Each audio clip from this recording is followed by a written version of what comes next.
Hi, this is Scott Garibay, and today I'm going to be talking about, specifically I'm going to be talking about tabletop role-playing games and a third axis for success or failure that is starting to emerge quickly for tabletop role-playing games, and that third axis is dice.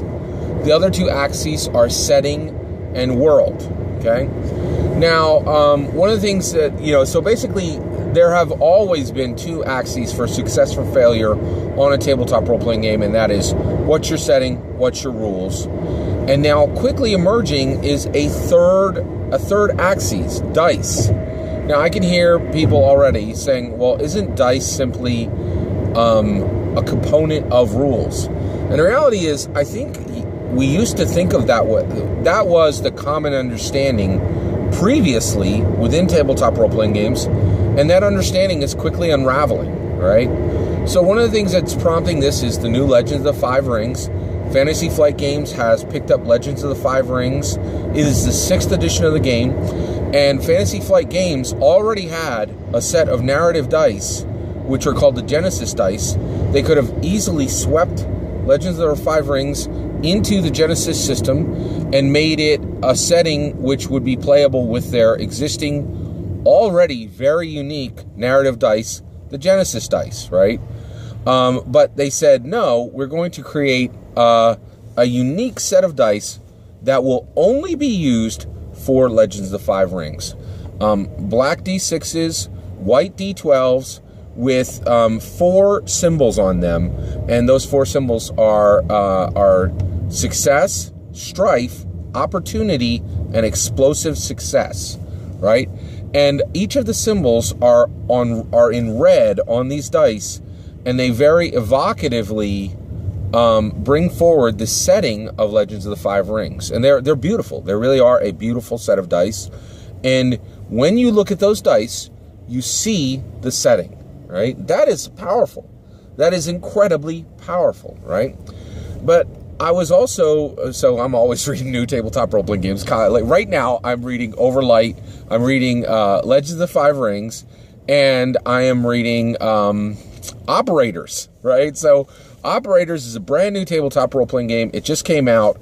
It is Tom Clancy Heroes plus Mission Impossible threats plus Bourne-style action fighting, right? So it's like kind of an espionage type tabletop role-playing game, right?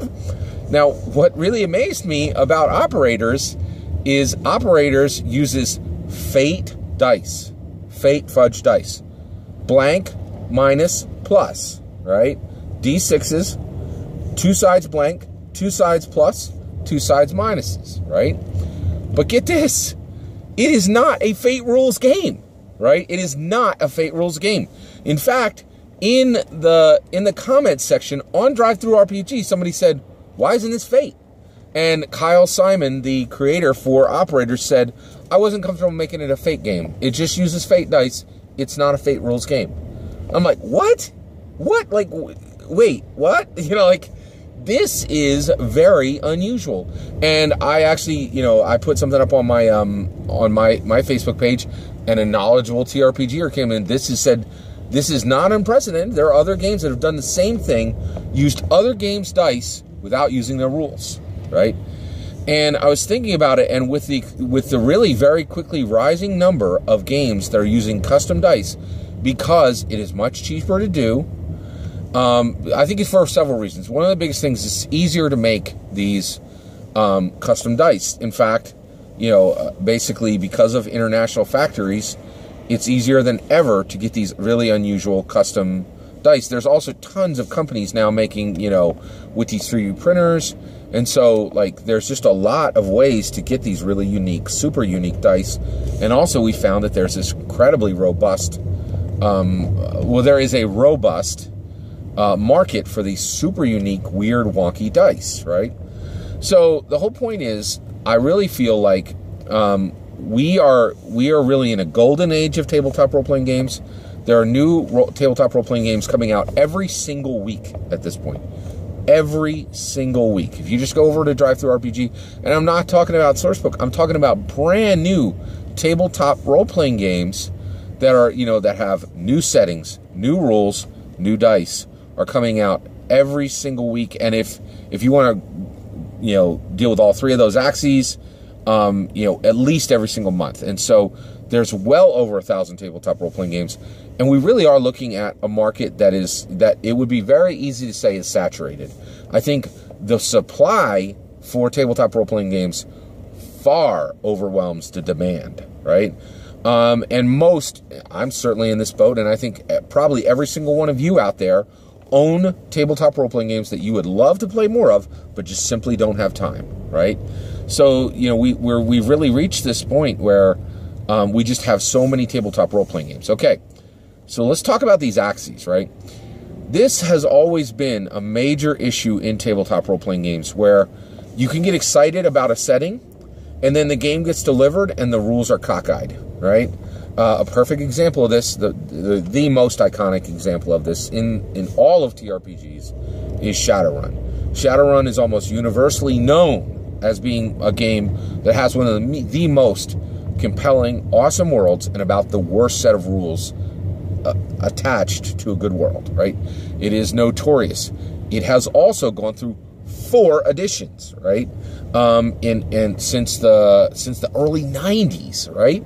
It's not even that old. It's not even 30 years old to my knowledge, right? 98, 2000. Yeah, I don't even think the Shadowrun is even 30 years old, and it has 4 editions, right? And now that's not too many, right? Actually, it has 5 editions. It has Shadowrun Anarchy, which is I kid you not, it's a Shadowrun Light that is 200 pages long, right? They thought they would make a light version of the game that is 200 pages long, right? Look, all right, I'm sorry. That's a point of contention. I so desperately wanted a mini Shadowrun game, and so the idea that you're bringing me a mini Shadowrun game and it's 200 pages long, but Shadowrun cries out for a good rule set, and it is constantly, frequently run on other rule sets, right? One that has been very painful for me recently is Kids on Bikes. I was super hyped about that game because it's a generic version of Stranger Things. Like Kids on Bikes, it's just very evocative. E.T., The Goonies, Stranger Things, these 80s shows, right? And I so desperately wanted this because I was a kid on a bike, right? It was really exciting. But when that thing came out, it was incredibly indie, and it was just baked in hardcore Session Zero, build from the bottom, Session Zero, Session Zero, Session Zero. I abhor Session Zero, and this setting that I was so hyped for just came with a rule set that I just really could not abide, right? And one of the issues here is people are like, oh, just skin it and run it with something else. But here's the issue. I think many tabletop role-playing gamers are not going to do that, right? And the reason why is because there are so many games out, you're going to find something that has a rule set you like, that has a setting that you like, right? And so if you have a game that has a great setting and a bad set of rules, it's going to get shoved off to the side to play a game that has a good setting and good rules, right? And so now, what I'm saying is right now, I really feel that dice are becoming a new axis, right? So that going forward, especially now that I've played a considerable amount of Genesis, right? Every game that I play, I'm like, could I run this more easily in Genesis? Index card RPG is the same way. More and more, I'm seeing settings, and I'm thinking, okay, I may do the work to pull it over to this other setting. But I think going forward, especially when we see games that have these really unique dice that allow for truly innovative mechanics. In fact, there's even this situation where truly innovative mechanics, you very well may be saying, okay, I like the rules here, I like the setting here, but I don't like the dice, right? Or you might say, I love the dice and the setting, I don't like the rules, right? Like, you could do that with operators. You could be like, I like the setting, I like the dice, I don't like the rules, right? This is new. This is truly new. And so I feel that because of technology, because of price points, because of saturation of the market, I think that dice are emerging as a new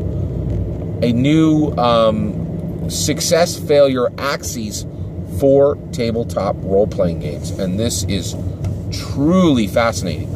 Along these same lines, one of the things that's been really very interesting is Mike Merles, head of the Dungeons & Dragons design 5th edition design team, has recently been talking about Fate dice. He has been actually talking on his Twitter about how you can use Fate dice in Dungeons & Dragons. That is not in any official product, right? But that's not nothing, right? If Mike Merles, the head of the design team, is talking about running Dungeons & Dragons and using Fate dice, it is opening a very large door, right? So quickly, we're having to determine what we're going to do with dice in the tabletop role-playing game, and getting this idea that we used to, and that's the issue. That is the issue. That's where we're landing here. For a long time, designers have taken dice for granted. We're just going to use the standard platonics, right? And we're going to use a regular set of dice: D4, D6, D8, D10, D12, D20, right? And of course percentile, D percentile, right? But more and more, if you are bringing a regular set of dice to your game, you are already behind the ball, way behind the ball, right? Because there are games that are bringing sets of dice to the game that are evoking the setting within the dice and making the setting become more of a mechanical part of the rules, right? So dice become a tool to make your mechanical tie to your setting stronger, to evoke visually, right? Perhaps even tactily your setting. And that is incredibly important, right? That is important. And I really feel that the Legends of the Five Rings 6th edition by Fantasy Flight Games has become a historically important game, because it is bringing to the fore a company that already had 2 sets of narrative dice and said, that's not enough. We want the dice in this game to accomplish more, And it's bringing the dice forward as not simply a component of the rules, but actually an incredibly important axis for success or failure for every tabletop role-playing game. This is a historically important event, right? The choice to bring game-specific dice to Legends of the Five Rings is historically important. In addition to that, right, and this is going to be a real big kicker, the market is saturated. There are so many OSR games. There are so many D&D clones, right? There's just a lot of overlap games, right? And there's a lot of garage band companies, small tabletop role-playing games that run scrappy, do a really good job delivering a tabletop role-playing game that looks just like the big guys create, right? Well, I think going forward, I think every TRPG company with a physical building is going to really need to think hard, and will be highly incented to use custom dice, because it will allow them to separate themselves from the pack, right? Because that is very difficult to do in your, just organizing all that. It's just one more thing that these large companies like Monte Cook Games, like Evil Hat, like Wizards of the Coast, like FFG, right? All these big dog companies, right? The ones that have a building where people, put on their pants and their skirts in the morning and drink their coffee and go to work and build TRPGs for a living and have a 401k. That is absolutely a way that they can delineate their product from these garage shops, right? These small companies that are, literally, shipping out of their garage on weekends and fulfilling Kickstarters on their weekends, and so this is just, so any way that you can say, hey, we're not a garage shop, you know, if you have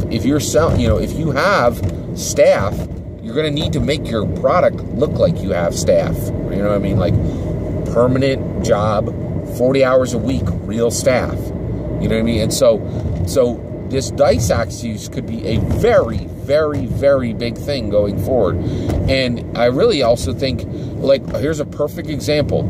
If your book is black and white, pure, drop dead, like, it is a delineator. It is a delineator, right? And so, like, you know, at minimum, you have to have, you know, it's a delineator, right? There's a lot of good shops that do really good work, but more and more, I think more and more black and white is an indicator of less quality, or a company that is maturing. A company, that's a better way to put it, right? A company that is maturing will have black and white products rather than a full color spray, right? On every page, right? And right now, like FFG, MCG, WotC, all those big dogs, right? Evil Hat, none of their products are anything but full color every single page, right? That has become a delineator. I think going forward, custom dice may very, very well become a delineator and a major axis for the success or failure of a tabletop role-playing game. I really think this is a turning point. I think Legends of the Five Rings, FFG, having 2 narrative sets of dice, right? And saying, we have a great narrative set of dice that we could put onto this game, and saying that's not enough. We want every die to evoke the theme. We want every die to press the mechanics, to press the settings into the mechanics indelibly with unique symbols, right? And unique colors and unique dice combinations. This is a huge turning point, and I think truly right now dice are emerging as an axis for success or failure for tabletop role-playing games. It's a very interesting point, and I really think all of this truly opens the door for custom dice for Dungeons & Dragons 6th edition, or woo, are we talking about class-specific dice in addition to ancestry-specific dice?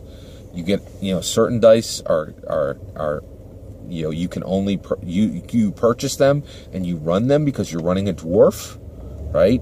Ancestry-specific dice, and then you have another set of dice that you are specifically allowed to buy because now you're running a bard, right? And like, just think of that, right? And I know what people are thinking. They're thinking, oh, that's so expensive, and that's so, you know, that's so expensive, right? But here's the thing, you know, Legends of the Five Rings 6th edition for Fantasy Flight Games makes me think about Dungeons & Dragons. And what do I think when I think about Dungeons & Dragons? One, I don't know a single Dungeon Master. Every Dungeon Master is dropping $50 for 3 books. That's $150. I don't know a single Dungeon Master that has less than 10 sets of dice, right? That's another $100. You are $250 to $350 in if you are a bare minimum Dungeon Master today. I know many Dungeon Masters that have well over $1,000 worth of equipment, right? So the idea that that Dungeons and Dragons is a frugal hobby, right? Is a hobby for people who are frugal is clearly wrong, right? And what we are seeing is the emergence, the acceptance of the idea that we really might be going to a day, and it might be 6th edition, where we are seeing ancestry-specific dice sets paired with class-specific dice sets, paired with background-specific dice sets, right? There might even be feat-specific dice. Now, I'll tell you right now, I'm down. Bring it, right? I work hard. I got some money in the bank. I'm up for it. I'm ready, right? I have no problem with it, right? But I know Nario is in the same space. So what's your thought, right? Is this, you know, is this a terrible thing for the hobby? This is too far, right? Do you think that that FFG's Legend of the Five Rings 6th edition is a dark harbinger? Let me know your thoughts, and please consider liking and subscribing. Thank you very much.